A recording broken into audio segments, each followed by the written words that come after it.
Welcome to the Lessons from Your Hairstylist podcast, where we uncover and leverage your unique beauty and personal style. I'm your host, Sarah Cruz, a beauty industry educator and hairstylist with 30 years experience. This show is dedicated to providing you with insights and practical advice for living a happier, healthier, and more fulfilled life. Experience that special stylist-client bond right here as we dive into conversations with experts in beauty and wellness. Here, you'll gain valuable tips on personal style and self-care to empower your journey. Join me to unlock the secrets to living beautifully well while elevating your lifestyle, mind, body, and spirit. Your appointment is now, so have a seat and get ready for transformation. Well, hello and welcome to the Lessons from Your Hairstylist podcast. I'm your host and hairstylist friend, Sarah Cruz. And I'm so excited today. I get to bring on a good friend of mine, Julie Bauke. She is of the Bauke Group. She has been a lifetime entrepreneur. She's a career strategist, but her title is actually the Chief Career Happiness Officer in her business. Julie believes that we all deserve careers that serve our lives. I know I have a lot of you guys out there who are salon professionals or beauty professionals, but I also have really good friends who have been clients of mine over the years, and we're all in different places in our lives. Most of us women, I would say, it can be sort of a funny place at different times of our lives when it comes to maybe our identity and what we feel that is our purpose or our mission in our lives. And sometimes we relate that to our careers. And it's kind of like, where do I go now? And you can kind of get to a place where you feel a little stuck about that. So this podcast episode is meant to help us feel good about where we are and gain some direction or some tools on creating our own path going forward to where we might want to go in the future. It's really about just kind of getting some peace for our soul when we're looking to be at the next thing, but maybe we don't know what that is. Maybe we're trying to craft our vision. And Julie is the perfect person to help us to do that. She has got 25 years of experience working with executives, professional athletes, and career-focused people of all industries and professions. She brings practical inspiration on how we can best live our lives and live in our careers from start to finish. Her firm is focused on career development and engagement strategies. Julie is a sought-after national media expert. She's got some credentials. I'm just so excited she's on here because, for her to take the time out is just amazing with everything that she's done. She's a workshop facilitator, a keynote speaker. She's been featured by more than 100 prominent media outlets, including CNBC, Money Mag, TV segments with the Scripps News Network, and Sinclair Broadcasting, appearing on their TV stations nationwide. I mean, she's a powerhouse. Okay. She is a regular contributor on top radio stations in New York, Chicago, Dallas, San Francisco, San Diego, Los Angeles, and Miami. She is the author of Stop Peeing on Your Shoes, Avoiding the 7 Mistakes That Screw Up Your Job Search. And she's the creator of Career Catalyst, an intentional career management experience. Julie. I'm tired just hearing all that. Girl, I'm tired. Oh my goodness. Thank you again so much for coming on. I know that was a long intro, but you've got a long list of credentials. And as the Chief Career Happiness Officer in your business, just explain to us, what does that mean? The first 16 years of my career was in human resources. And so I worked with all kinds of, in different size organizations in human resources. And what always struck me was how many people really didn't like their jobs, but they didn't know what to do about it. Instead, they would just stay. And frankly, a lot of times make everyone around them miserable. And so in HR, you would get people coming in complaining about things. It was just, you think, wow, I would think to myself, why are you still here? If it's that bad, why are you still here? And so I finally realized that people are afraid, they lack confidence, and they are in a place where they don't like where they are, but they're not sure what to do next. And so they stay stuck. Then I worked for 9 years in working with people who just lost their jobs. They'd been told on Friday, don't come back on Monday. And it was the same things I thought: fear, lack of confidence, don't know what I do next, etc. So when I got the opportunity to work with people who'd lost their jobs, in other words, they'd been laid off or let go, it was startling to me how many of them said, yeah, I wasn't very happy anyway. And so it's like, wow. So what is it? Which then set me on this journey. What is it that people should be doing? What is the alternative to staying stuck? What are the things people should be doing and thinking to manage their careers from start to finish, first job to last? There has to be a set of behaviors, actions to take to not get in the place where you're so unhappy that you're just hard to live with and hard to work with. So what are the things people need to be doing to manage their career so they can be happy at work? And so that was sort of my thesis question when I started my own business back in 2007. I think we all need a framework for how, what do we do? How do we not get stuck? How do we have joy in our lives and in our work and career? So tell us about your solutions to some of that. So here's a framework I want you to think about. We live our lives in chapters, for sure. You had a chapter before you had a child. You had a chapter before you started your own business. You had as your child graduated and moved on to live on his own, that's a different chapter. So we, especially as women, we think about, well, there was this chapter, this chapter, this chapter, this chapter. And we know that each chapter requires something different from us and it feels different. Let's take that same thought to our career. We live and should live our careers in chapters as well. So if you think about it, this idea that we live our lives in chapters, but our career needs to just be one 40+ year slog doing the same thing is crazy. Really, because you're a different person at 25 than you are at 35, 45, 55, 65. So why shouldn't you move into a new chapter? When you take that as your perspective, it takes a lot of the pressure off of thinking there's that one right answer out there for me. And once I find it, I can just sit back and everything will be great. It's not true. And I've been around the block long enough that I remember in the 90s when all the layoffs, before the 90s, these massive layoffs didn't happen. And then all of a sudden they start happening. And so a lot of people that get laid off, they'd go find another job and they'd think, whew, that's it. I'm done. Not going to happen again. Then they'd get laid off again. Yeah. And then maybe again. And so it's taken us a long time to recognize this concept of employer loyalty never was. And your company wants you until the day they don't. And you need to act accordingly. And you need to say to yourself, okay, I'm going to stay in this job, in this career. I'm going to keep doing it this way until it no longer serves me. And at that point, I'm going to pivot. I could do a 180. I could do just a slight pivot. I'm going to do something else that lets my career serve my life versus the other way around, which is the old way of thinking, which is everything rotates around my career. Exactly. And I understand about living your life in chapters. And that really resonated so well, because I think we do that not only with our careers, but also in our relationships and really everything else that we do in our lives. And so maybe it is somebody who's been in the workforce. Maybe they're an entrepreneur. A lot of my listeners will be beauty professionals, those who are trying to figure it out for themselves. They have really a world of possibility, but they don't have that framework like what you were just explaining. It's like, what do I even do? I'm very overwhelmed. And what even sets me apart from somebody else? You might have someone who hasn't been in the workforce for a long time. They feel like they're out of the loop. How could I even break in? How am I ever going to have my own identity again after raising these kids for so long? Or you have someone who's been in it for 10, 15 years, and they're not really any further or at that goal where they envisioned themselves when they started their careers.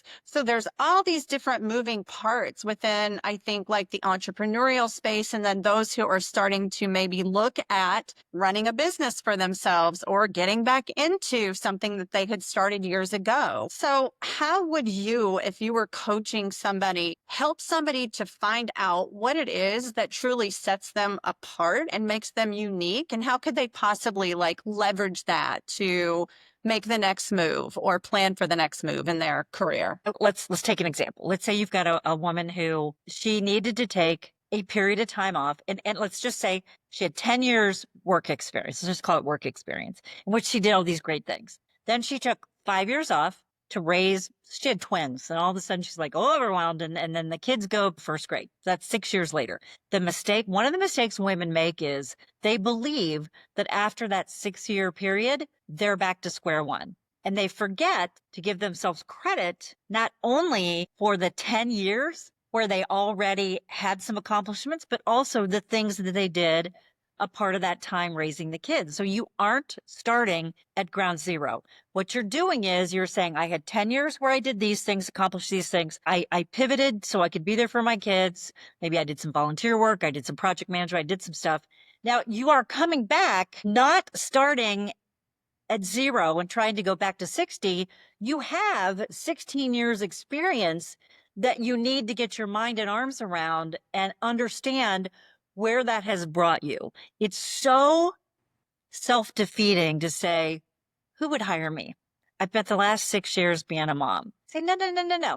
You are the collection of your experiences. And we all know moms get stuff done. And so part of this is getting your mind around your story so that when it's time to re-enter the workforce, however or whenever you decide to do that, you're doing it from a place of power and confidence. Instead of like, well, I know I've been off for the last 6 years. Who wants to hire me? And I just hear women do that all the time. I'm like, wait a minute. Didn't you just spend 10 years as an innovation engineer at Procter & Gamble? Yeah. Yeah. So here's what I'm hearing.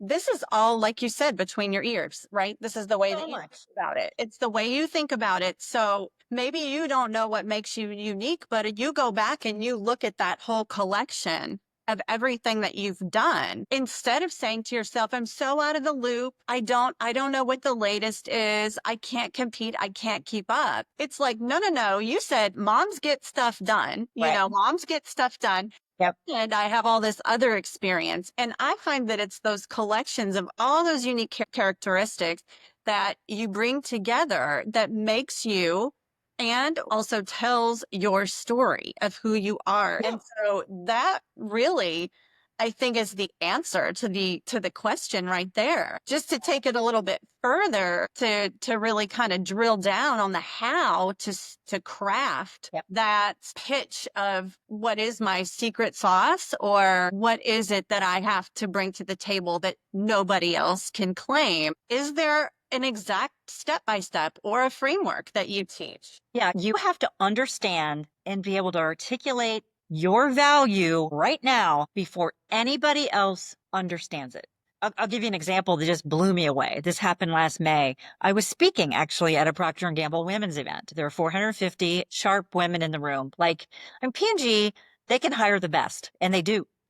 And these were 450 women who are responsible partly for coming up with their new products. Okay. So these are smart women. And so I was doing this thing about, if you got stuck in the elevator with your CEO and he said to you, well, Sarah, what do you do here? In other words, why do we keep you around? Could you answer that? In other words, what is your value in this organization?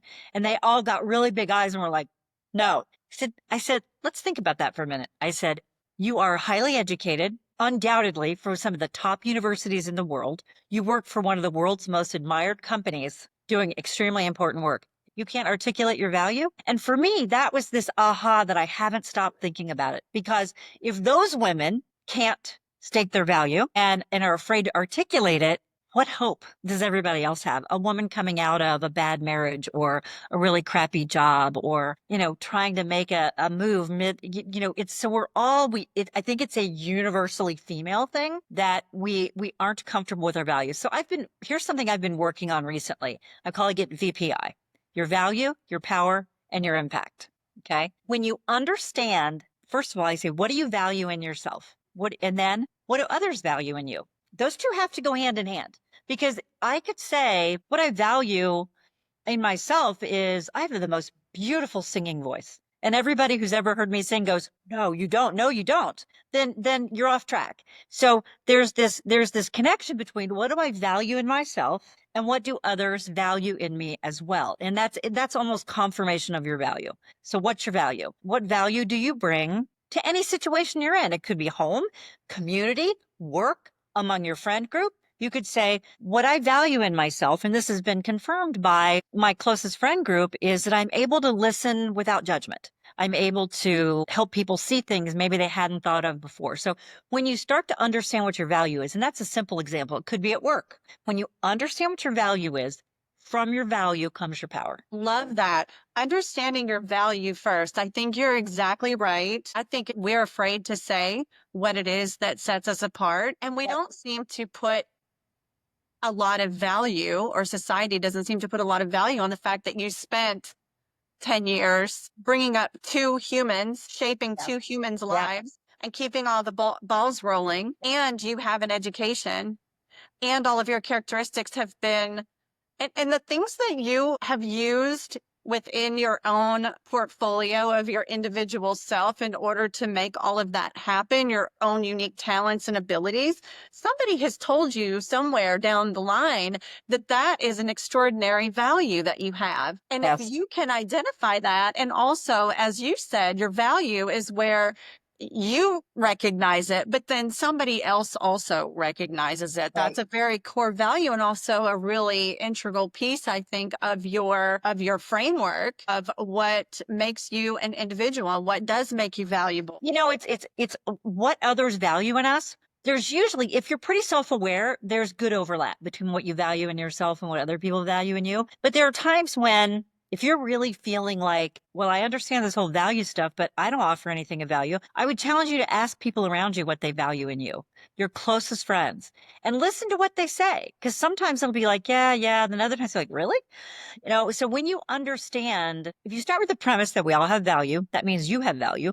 But I could easily say, my value is not in project management or detail management. And there's not a person in my world who would argue with that. So there's a consistency there, right? Yes. But where there are things that I don't bring value to, if there are things I don't bring value to, then there have to be things I do bring value to. So getting really clear on what those are. And in that same speaking engagement, we did table exercises where I say, tell everybody at your table one thing you're good at. One thing. And I was like, I'll go first. I'm a really good parallel parker. I'm like, I have no depth perception or spatial perception, but I can parallel park for some reason. And I said, let's just start with that. And they were so hesitant to even claim anything. And that's why I had them do it in small groups so they could kind of share with each other. When you start to understand and you're able to put words around and you don't feel uncomfortable saying that, it takes practice, because it just takes practice, because we've all been socialized and raised in a certain way. And then you say, and this matters. The things I value about myself and others value about me matters because of this. This is where your power is. And from your power, you can make the impact you want to make in the world. And so how do you want to use your power? How do you want to use it? Because I think it's a way to get more of what you want in the world, and to help and to be more of a force in your world in the way you want to be. Okay. From there, then springs you toward that next chapter that says, okay, given that and a few other things, this is going to help me decide what I want next, versus what so many people do is they'll do I don't know what I should do. What do you think I should do? It's not my job. You know, it's hard. It's inside out. And that's hard, because a lot of times we aren't really very self-reflective. I love that you are breaking this down and making this process so clear, because that is a common challenge. You can't get where you're going if you don't have a vision and you don't know where your destination is. Then you're never going to get there. And so people say, well, what do you want? Well, I don't really know. I don't really know what I want. And it's like, well, if you don't know what you want, I certainly can't tell you what you want. Exactly. And so you're breaking it down to this value, power, and impact. So we have the value piece first. You've got the value of, first of all, I know what my value is now because I can identify it. Somebody else is confirming it. Other people are confirming it. So that's confirmation. Now that I have the confirmation, how exactly do you overcome what society has conditioned us, especially as women, to believe that we don't want to state our value now? We don't want to claim it because we don't feel powerful enough. How do you bridge that from the value to the power piece? Great question. The analogy I always use with people when we're trying to help them figure out their next career move, I said, do you use Google Maps? Yes. Okay. So if you get in the car and you're trying to get someplace, Google Maps can't get you there. You might stumble onto it, but Google Maps can't get you there unless you put a destination in mind. And this is one of the places where people kind of falter, because when somebody says, well, I don't know what I want next, I always say, you know more than you think you do. So let's break it down. Okay. What do you want next? What, and so like one of the common things I'll hear is, I don't know what I want to do, but I know it's not this. I say, well, then that's a start, right? So one of my things I'll say, all right, think about where you are right now, where you've been, where you're sitting today in this moment. What do you want more of? What do you want less of? And what do you never want again? Start there. Start there. Oh, say that again. I love that. What do What I do you want want more more of? of? Less of? Never again. And you can literally, Sarah, take a piece of paper and put columns in. Let's say you've got 3 columns on a piece of paper, more of, less of, never again. I would challenge you to not only think about the current career situation you're in, but everything in your past. Like oh yeah, I know from my first job at blah, blah, blah that I don't want this. Okay. That might have been 10 years ago, but that's okay. If you still feel that way, that might be a less of, never again. The first thing you always have to do is analyze, where am I right now? What do I know to be true? Because it feels like when you're in that space of what I don't want to, or I don't know what I want to do, think of like a funnel. So you feel like you're at the top, like, I don't know what I want to do. I could drive an ice cream truck or I could do brain surgery. I'm not sure. So the idea is you don't have to get down here at the very tip of the funnel immediately. What you do is have to start moving toward it. So if you say, but then also, let's say you say, you know what? I believe I am great, and I've been told I'm great at handling really challenging customers. The most difficult customers and clients, they come to me. But I don't want to do that anymore. It's okay. You can be good at something and not want to do it anymore. That's a huge revelation. I think a lot of us think that because we're good at something, that's what we should be doing. And there's a lot of things we're good at. Yeah. But sometimes you just don't need to be doing that thing. Maybe it's not, maybe it's that you've done it for a long time and you're burnt out. Maybe you used to like it. And, I even have to work on this with myself. It's like, okay, so yeah, sure, I could do that.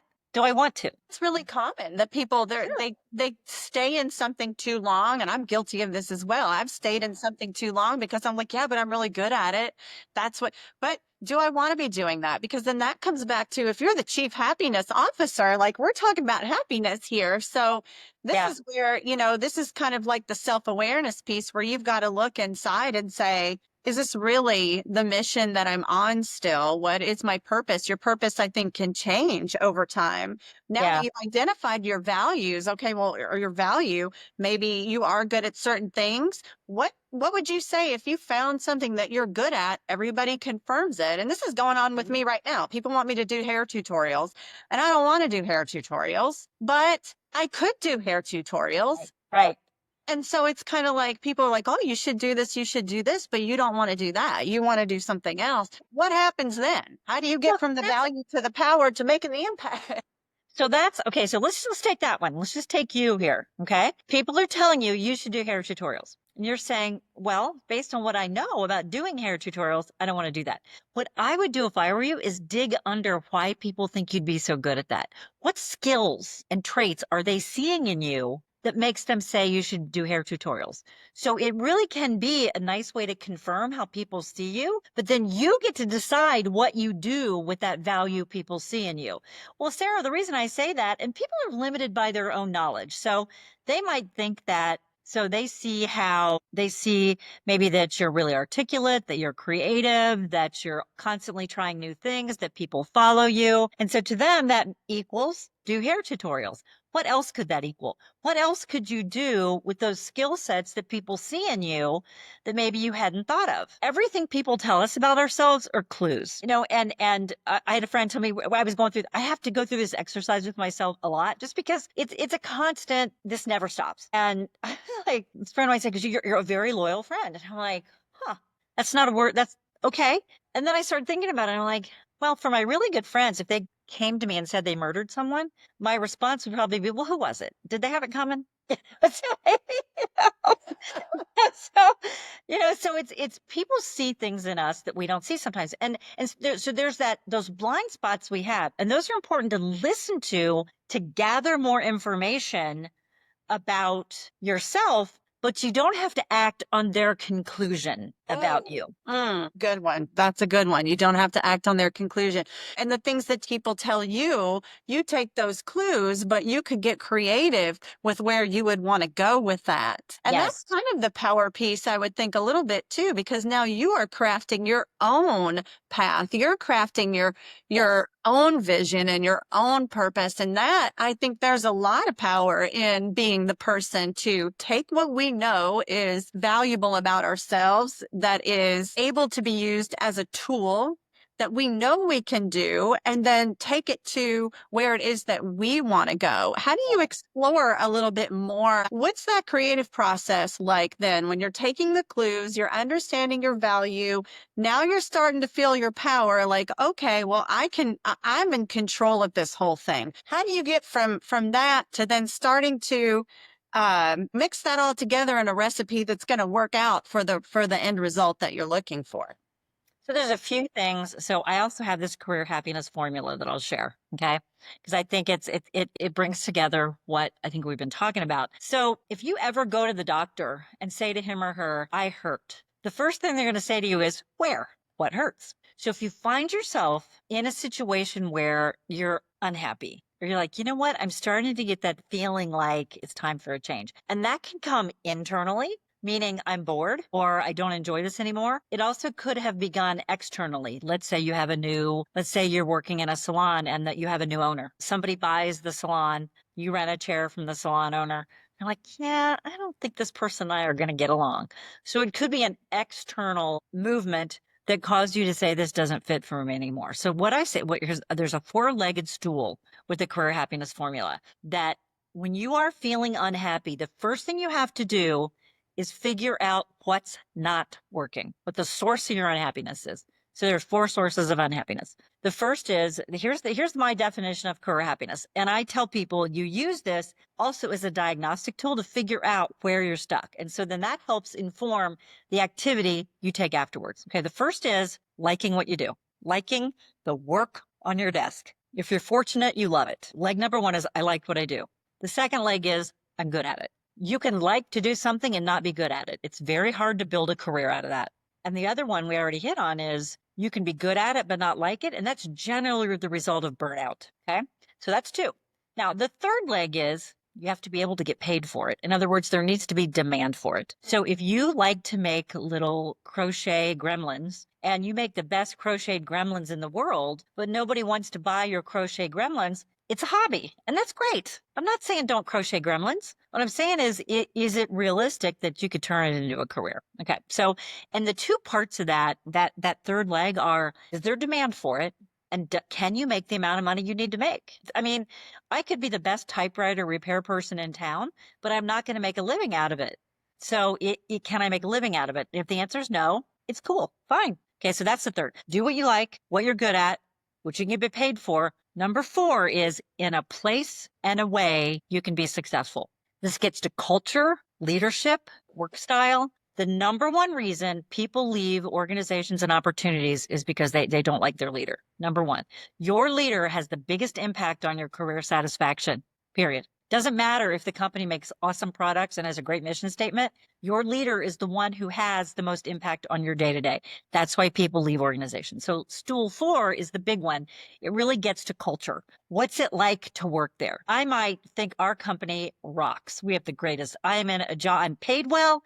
I'm in a job I love and I'm a superstar at it. But if I don't believe in the mission of my organization, if I don't like my leader, if I can't work in a way that I feel I can be my best, I will quit. When I go through this formula with people and I say, I want you to think about the worst job you've ever had. And I'm going to go through the career happiness formula. You tell me which one of these was the number one reason why you didn't like it.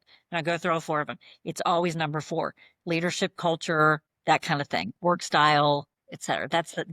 So it's when you hear all this talk about retention and engagement, talent management, company culture, that is the secret sauce. That's what makes you love it or hate it. And that's what leaders continually miss is how do you feel on Sunday night when you're going back to work on Monday? So if you're your own leader, Yep. entering the workforce, you are working for yourself. Maybe you're a freelance hair and makeup artist. I'm coming from the world of beauty. I'm coming Go from ahead. the world of, Yeah. who my clients are and these Yep. conversations that we have, you might know what you're good at. Maybe there is some demand for it. How do you find the culture? So if you've been in the world for any time at all, you have more knowledge about yourself than you think you do. I would look at it and say, in what situations do I thrive? Where have I been the most successful? What kind of coworkers do I like to work with? How much flexibility and freedom do I have? So let's say you've got a chair and there's a new owner that comes in and he or she says, yeah, I like to run a really tight ship. So I expect your first appointment to be at 8 a.m. And you're like, no, that's not going to work for me. I have to get the kids on the bus at 8:30. Well, sorry, that's the way we're going to do it here. Okay, so now you know something about yourself. You need a flexible environment. So when you start thinking about your must-haves, your more-ofs, your non-negotiables, then you have a starting point. So if your non-negotiable is, I can't take my first appointment until 9, and this person says, sorry, my way or the highway, then you know you need to get on the highway. And your first test as you go explore other opportunities is, how much flexibility do I have? When the kids are in junior high or high school, maybe you could have your first appointment at 8. And so what you have to do is look at, what are the requirements? What are the non-negotiables and hard requirements in your life right now? And know that they will change. Let's say I'm in the chapter where I've got twins in kindergarten, let's say. What does that require of me? Well, maybe because of my spouse's or my partner's job, maybe I cannot leave the house until 8:45 and I have to be home by 3. A hard and fast condition, but it will not be a condition forever. So the question when you think about chapters is, what do I need right now? You need to be okay with having preferences. It's okay for you to have boundaries. It's okay for you to have things that are must-haves. And so there's the must-haves and there's the nice-to-haves.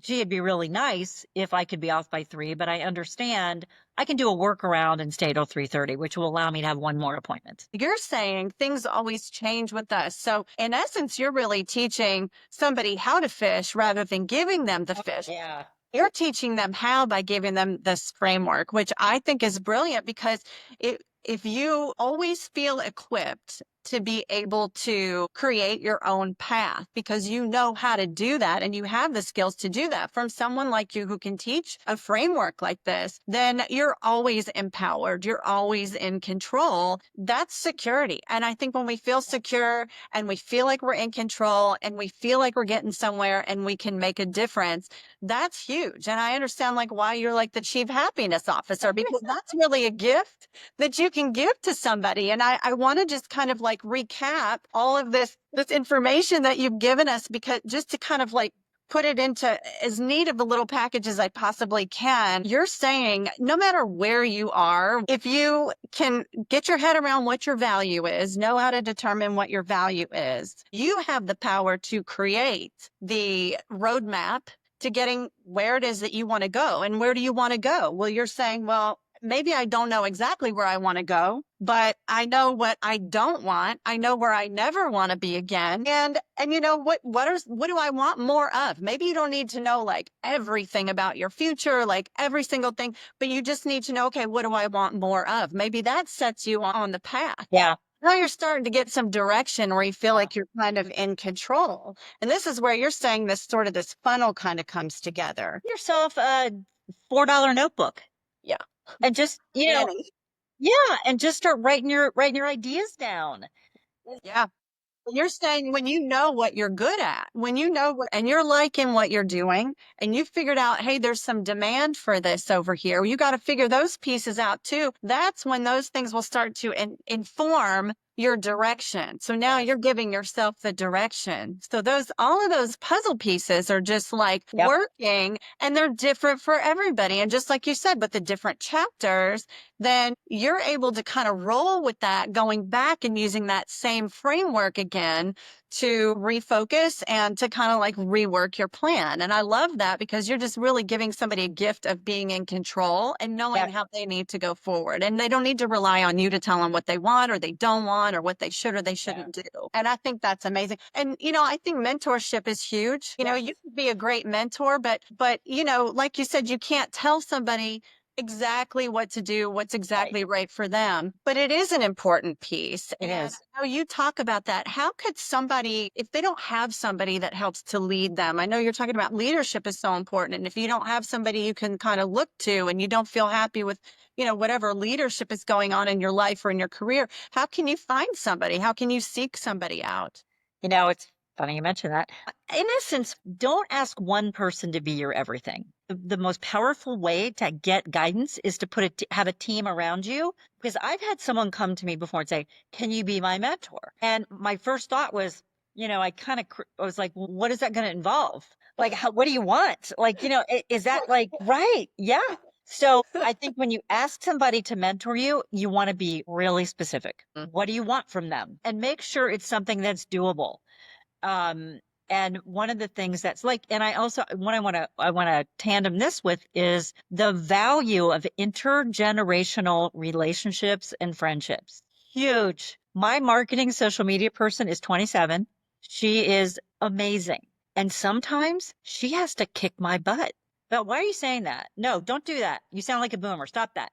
If we're going to, you can't sound like that on TikTok. And she will say, Julie, yes, you can do this. And so it's what I think what that has taught me is, and then at first I was like, oh my God, I could be almost her grandmother, and she's kicking my butt. So Yeah. what? So what? You I know? love I love being in the salon setting where, half of my coworkers were born after my son, where my assistants are all, 20 years old. Yep. I love working in an environment where there's younger people and then also people who are older than I am. I love that multi-generational atmosphere because you're right. Every generation has something to offer. And I think it helps keep you relevant when you're with Yeah. people who are younger. Yeah. There's something to be learned, and younger people need to figure this out too, that there's an awful lot of wisdom out there in older people that unfortunately they haven't yet learned to value. And I think having people around you who've been through all different kinds of life experiences, it just it just keeps you young, keeps you relevant. And so when you figure out what you need to close the gap between where you are and where you want to be, then finding the right mentors is what can fill in that gap. If you Yes. don't know where you're going, it's unfair to somebody to say, because people do this to me. I don't know what to do in my career. Can you help me? I'm like, that is such a big question that it's not a fair question to ask of me. Now A you can little lazy, hire us. honestly. It's a little lazy that you're It's not so taking easy. enough responsibility Yeah. to do your part in this Yep. mentorship partnership. If you are going to ask me, and I'm happy to help anyone, and I have mentors that are younger than me now, and Yeah. I have mentors that are older than me, and I mentor younger and I've mentored older. And you're right. There's a mentor for each part of your development. Yeah. And I think if you are going to ask someone to take the time, then you need to show up in a way that shows that you're going to honor that. And I think that so many times people are looking for a mentor, but they're looking for someone to do the heavy lifting. Yes. And Yeah. you can't get there without doing the heavy lifting. You can have somebody to encourage you and who can equip you with the tools so that you can do that. But you do have to do part of that work yourself. And I love that you said when you look for a mentor, you need to be specific. I love to help people. I know you do too, but I'm not just out here trying to spend like tons of time fiddling around in the dark with, me trying to get out like what do you want from me? Like you got to make it kind of worth my Yeah. investment in you. Yeah. That's right. That's That's right. Yeah. mentors. Yeah, absolutely. And so once you understand where you're trying to go, it's easier to identify those mentors, be specific. This is hard work. It's hard work. Yeah. All this stuff we've talked about today is hard work, but so is being stuck in a job or career that is sapping your soul, ruining your relationships, your friendships, and your health. So pick your hard. We're talking about being lazy. When I started my own thing, I wrote a book called my book, Stop Peeing on Your Shoes. It's I really love it. about how to get a job. It really is. I said, I'm taking everything I've learned about how to get a job. And so the right way. And it's not just applying online. No, that's the worst way. In fact, it's become the worst way. So I would still get people, yeah, I'm looking for a job. Would you meet with me? Would you network with me? Would you have a talk with me? And I'd say, I'll tell you what, I'm going to send you a free PDF of my book, 108 pages. There's cartoons, there's stories. It's a super easy read. It's just like talking to me. I said, so you read it? I'll send it to you for free. You read it, and then get back in touch with me, and I'll be happy to talk to you. I'm going to say 20% of people actually did that. I'm like, I'm like, I can't, no one has the one key to the kingdom. This is hard work, but if you won't help yourself, I can't help you. Exactly. A lot of us out there are doing that. It's times it can get really hard. You can get bogged down in it. You can get very overwhelmed and lose faith. What do you say to someone who's been just grinding away for a long time and they really have not seen any result? Yeah, and I think it's a great opportunity to step back and take some of the frameworks and say, where am I missing here? Uh-huh. Am I being clear? So I talked to this guy one time. He's like, networking doesn't work. Working, in my opinion, is the only way to find a great job. Yeah. Networking doesn't work. I said, okay. Well, I've networked with 120 people. I still don't have a job. And I said, oh, well, what are you looking to do? He couldn't answer the question. Like, well, of course networking doesn't work if you don't know what you're doing, if you don't know what you want to do. So Yeah. when you have clarity on the goal, and maybe your goal at this moment is just going to be, I'm going to network with 2 people a month. Just start there. Pick something that feels doable. You can start to build the momentum. And just take a notebook. What trends am I seeing? Find an accountability partner who maybe is in the same situation. Do this together. If you're unhappy at work, you can either get together and whine about it, or you can get together, follow a process, inspire each other, and help each other get there. Yeah. It's just, and stop peeing on your shoes directs you. It'll really kind of tell you what you're doing wrong. Well, and sometimes you need someone to tell you, just to steer you. It's not like you don't want to do the work, but you need somebody to steer you. So I love your book, Stop Peeing on Your Shoes. That is just such a great illustration of like what we can all do and the self-sabotaging we all do to ourselves at times. So now it's time for my new favorite part of each episode, which is a new segment called Cut It or Keep It. So this is actually based on the situation for hairstylists in the salon who decide every day whether or not they should cut the hair or keep it. Is it worth saving, or is it something we should get rid of? And I wanted to bring Julie back on today because we had already recorded our episode, but then I had introduced this and I wanted her to be able to weigh in on these because I love our episode so much and the information that she's sharing with us. So Julie, this is a take 2, and I know you've got a little hair story about cut it or keep it. So. Well, I had to laugh when you told me the segment was called Cut It or Keep It. It's funny, the older you get, the more history you have of like pictures of you at various points in your life. And all these pictures keep coming up with me with short hair. And every time I'm like, who are the people who told me I could wear short hair? But the thing is, I didn't learn the lesson. So I kept doing it. And I look like an alpaca with short hair. I mean, it was a bad idea every time I did it. And I didn't learn. And so when every time I see a new picture like pop up, like a Facebook memory or someone sends me something, I'm like, oh yeah. And so Cut It or Keep It, I love it. So applause to you for coming up with such a clever title that has so many meanings. It also helps me keep the episodes on track. I noticed in my first few episodes that like the rambling was really serious. So I do think it helps keep us on track and keep things a little bit interesting. So I love Cut It or Keep It, and I'm excited to have you weigh in on some of the topics. So the first one I have for you is Cut It or Keep It, Gen Z workplace values. You had to just jump right in. You know what? We don't have the option to cut it because every day more Gen Z takes up more of our workforce. And so cut it or keep it, I think we have to integrate it because that is the workforce of the future. And it's not going to look like we boomers or Gen Xers want it to look. It's going to be like they want it to look because they're quickly moving into the place where they're going to be calling the shots. I think we have to take what's good about it. This old model of work for 40 years, you can have 2 weeks a year off. That's when you can have your fun, but no fun otherwise. And then you can have fun when you retire is old thinking. It's harmful thinking. And Gen Z looks at that and says, I'm cutting that. I'm not wanting that. So we can't afford to cut it. So we have to figure out what are the pieces of it we want to keep and that we can bring into our workplace, and what are the pieces we need to train them on or hold them to. Yeah, I agree.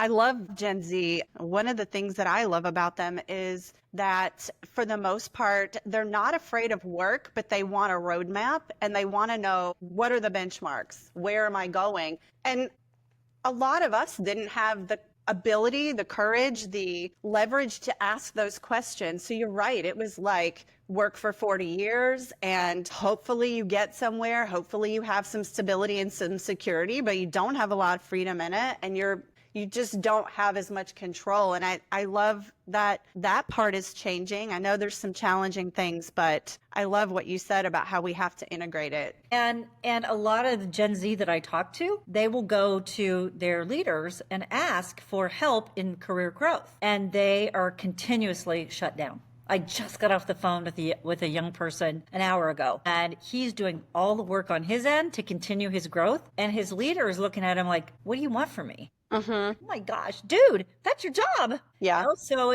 we have to be more collaborative with them. We have to help them grow. There are many of them who are very earnest and want this sort of mentorship and guidance. And if you grew up in a time when it was just the whole attitude was do your job and good things will happen, that's, of course, partially true. I mean, you can't not do good things and expect good things to happen, but that's not the whole story. Yeah, absolutely. I feel like they're more purpose driven to lifestyle driven. They know how they want to live. Yep. And they want to know how they're going to be able to get there, and they don't want to waste their time. I think they have a lot of wisdom. There are some things that are challenging, but I just love that you're talking about integrating them, mentoring them, and everybody working together. So you're saying keep it. Keep it and let it grow, and nurture it. Perfect. The next one we're going to go with is remote working. Yeah. I am absolutely convinced when people say things like hybrid work or flexible work is over. No, it's not. I think that's where we're going to land. But I do think where we're going to land is leaders are going to have to lead, and they're going to have to be willing to have hard conversations. Let's say you have a physical therapy practice. I'm sorry, but your physical therapist cannot work remote. Do they, right? Or haircut, people who cut hair, right? So let's go forward with the physical therapy office. Maybe your folks have some paperwork they have to do every week. You could give them flexibility to do that from home. But maybe you have somebody else. Maybe you have somebody who's your technology person for a series of physical therapy practices. They can work remotely. And so you can't operate under a one-size-fits-all. Your best talent knows they have the most opportunities, and they're going to go find a place where they're going to have flexibility. I saw a study that said something like 75%, it was a big number, of women said that they would look for a new job if their ability to be flexible went away. Yep. So you're talking about losing a good portion of the workforce. Again, Gen Z is getting older. They're going to take on leadership roles. Women are continuing to take on leadership roles. And those are the groups that are most insistent on not having a 100% RTO workplace. So flexible work, hybrid work, absolutely keep it. Yeah. Well, I agree. And after COVID, people really started to reevaluate what was important to them. You can't put that back in the jar. You just can't. But there is also a real onus on the individual to make sure that you're doing a darn good job. That you're being productive, that you're not being a slacker, because if you are, you're only hurting yourself. Not only are you going to lose those privileges, but you're going to develop a reputation and a mental state that's not going to be good for growing your career. If you hire the right people, set clear expectations, and then hold them to that. You're right. It's about the right people. Okay, so keep it, obviously, keeping remote working. Here's another one, work-life balance. We hear that all the time. So, yeah. It's such a tricky phrase because everybody's work is different. I think about integration, work-life integration instead of balance, because work is a part of your life. I call it managing your plate. So if you've got a dinner plate, let's call work your entree. Sometimes you have more space on your plate for the entree. Sometimes you just want the side. Sometimes you want a little bit of entree, but think in terms of career chapters, that what's on your plate is going to change based on where you are in life. And you can't be 100% on in all parts of your life at all times. And so there are times when And let's say the kids leave the nest. You've got time to put more work on your plate, should you choose. And so it's about managing your plate. Your career should serve your life. Your life should not serve your career. There are people who they wrap everything, their identity is so wrapped up in their career that they wrap everything around their career, and they make all their decisions based on their career. And I think that is wildly misplaced because your company will do without you if they can. Believe me. Of course they will. Yeah. I mean, they only want you until they don't. Yeah. So why are you giving them 100% of your time and attention when they would let you go in a heartbeat if they could? Yeah. It's just, I mean, you just got to know that you're not that special. Yeah. I mean, let's just be honest. I mean, you hear all this stuff about, I wish I would have spent more time with my kids. I wish I would have done more of this and that. I wish I wouldn't have spent so much more time at work. Don't wait until you're at the end of your life. You have to decide what's important to you. What do you want your life to be? And then you have to make career decisions around that. I love what you're saying about the plate and how at certain times, certain things are important. It's almost like seasons where you're more into the work, seasons where you're more focused on family, seasons where you're more focused on self. Yeah. And it doesn't all have to balance and be equal amounts all the time. No. It has to serve your life, Yeah. which I love what you said about your work should serve your life, not your life serve your work. I think if you just have that as an overarching theme for the way that you approach your career, that right there is gold. Yeah. What kind of, asking yourself really big questions. What do I want people to say about me at the end of my life? What kind of mother or father do I want my kids to say I was? We put so much pressure on ourselves. And my kids are now 30 and 32. And my neighbor, I was not a great cook. I hated it. And what's for dinner? So, I had a moment last month where we were talking about something, my 30-year-old and his wife and I were talking about something, and we're talking Mexican food. Talking about enchiladas. And I said, yeah, I've never made enchiladas. My son looked at me and he goes, oh my God, you made enchiladas all the time. I said, I did? Then I was like, oh, I kind of did. I did. But it was some super simple recipe that I ripped out of a magazine. And I felt guilty that it was so simple. And he's like, they were so good. I'm like, really? That's amazing, though. And he said to me, he goes, Mom, you made this, you made that. And he said, you're just remembering this very differently than we do. Oh, that's so good, though. It is. And so I have a friend who used to make homemade sauce, homemade spaghetti sauce. Finally, her kids looked at her and goes, can we just do Prego? Right. Yeah. Don't you think our perspective on what is the right thing to do for kids is so much different from what they themselves feel is? Yeah. We just put because so-and-so brings homemade treats to the kindergarten birthday parties, the homemade cupcakes. All they're going to do is lick the frosting off anyway. Right. Why are we, it's almost like we put so much pressure on ourselves, especially women, to live up to what influencers or magazines or TV shows are telling us we ought to be. And all our kids care about is, are we there for them? And do we love them? And do we make time for them? Exactly. Exactly. And I think if we approach everything like that, like what's really important is every decision we're making leading us closer to what the result is that we want, or is that just something that we're putting on ourselves unnecessarily, comparing ourselves to what we think is the right thing? Right. So I love that. We're going to so you're saying we're going to cut the work-life balance concept. Instead, we're going to replace it with work-life integration. Love that. Love that. All right. Next is the use of AI tools like ChatGPT in your work. Got to be used in the right way. I just have a couple apps on my phone.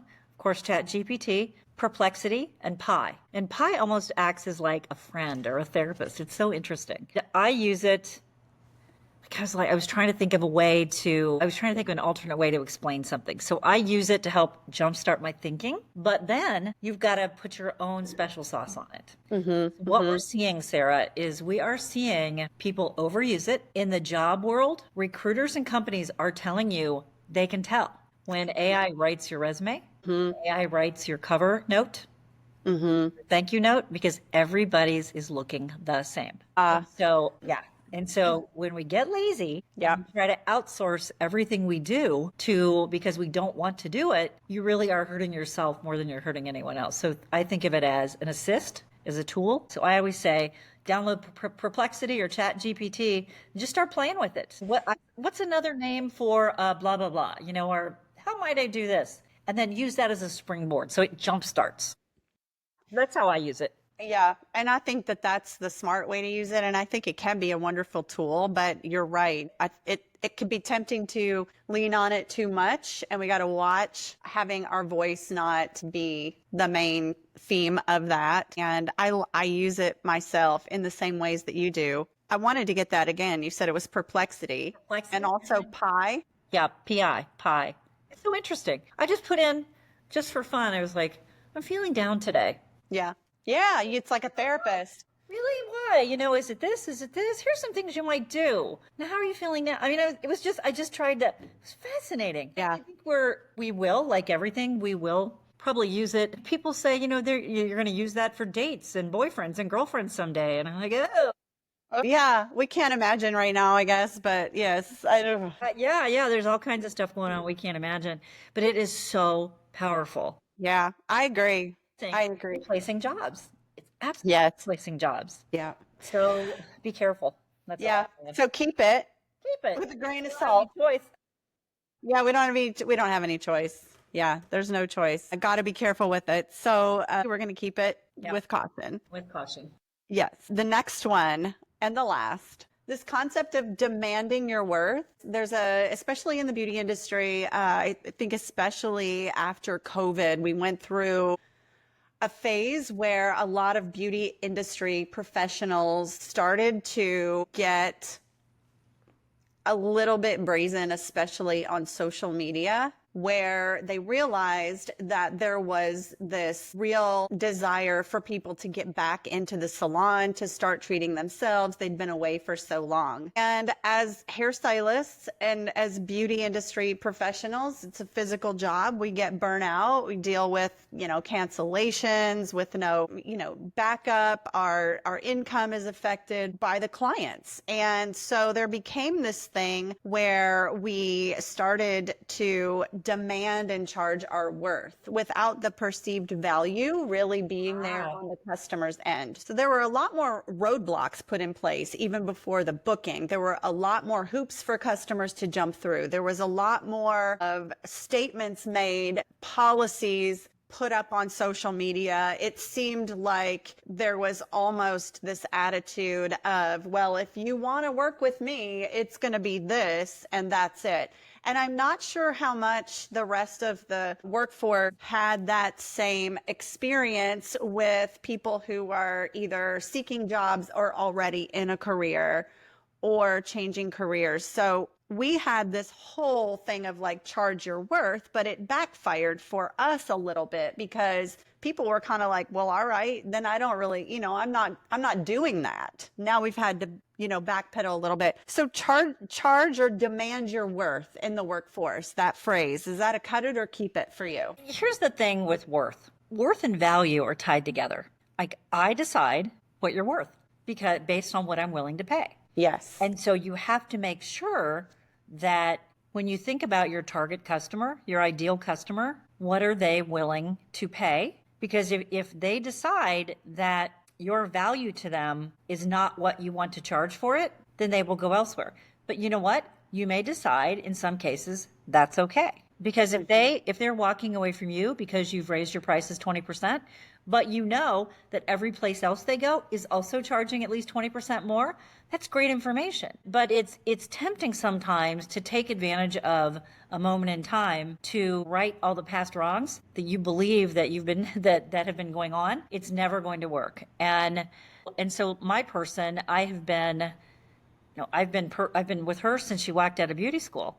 And I will say to her, look, I pay almost double in Phoenix when I'm in Arizona as I do when I'm with you. But because of where her salon is and because of her customers, she knows there's only a certain amount she can raise. And she's gotten to the point now where she has a full book of people she loves and that would be really loyal to her. So I look at that and say, if she raised her rates, I don't think she could raise her rates high enough for me to leave. Now, if she wanted Wow. to get rid of me, she could.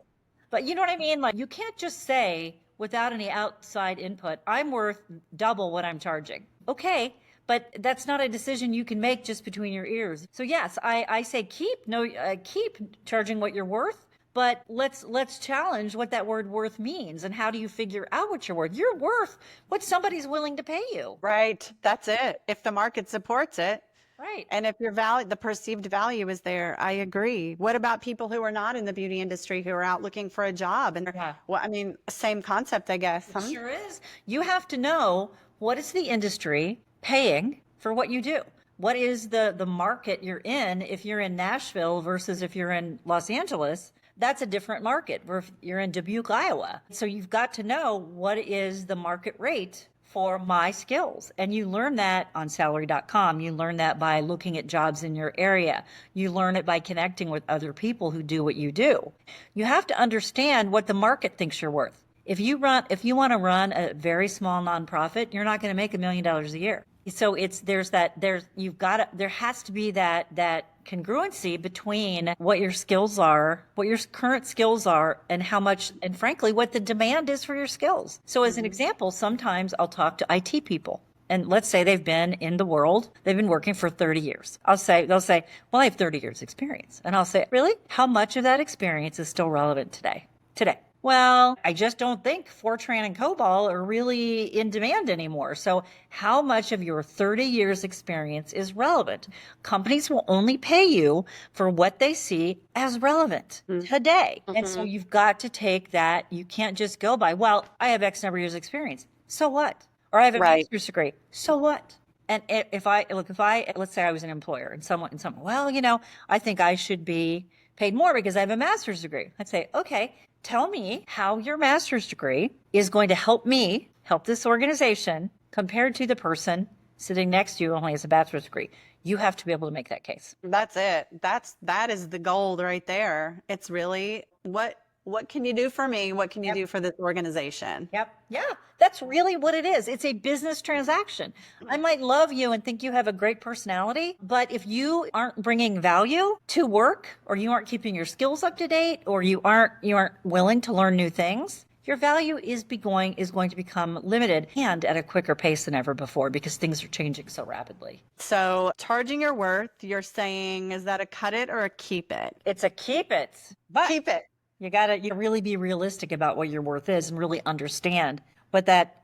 Yeah, exactly. Well, Julie, that has been fun. I love the cut it or keep it round. Thank you so much for playing that.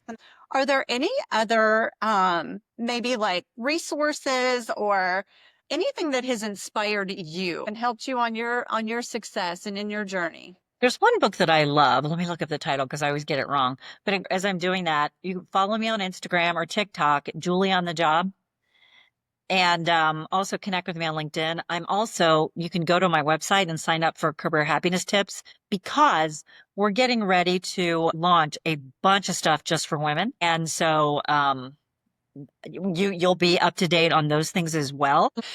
So if you're out there listening and just looking for some resources from Julie, she is about to come out with some exciting content. So make sure to follow me on those things. Follow me, connect with me on LinkedIn, sign up for our happiness tips. You'll hear about it right away. And we only send a newsletter out once a month. We'll put that in the show notes. So there's this guy who wrote these books. His name is Gay, G-A-Y, Hendricks. It's a man. He wrote a book called The Big Leap and The Genius Zone. And I love those books because he talks about your zone of excellence versus your zone of genius. A lot of us get to our zone of excellence, but we never get to our zone of genius. It helps you kind of break it down.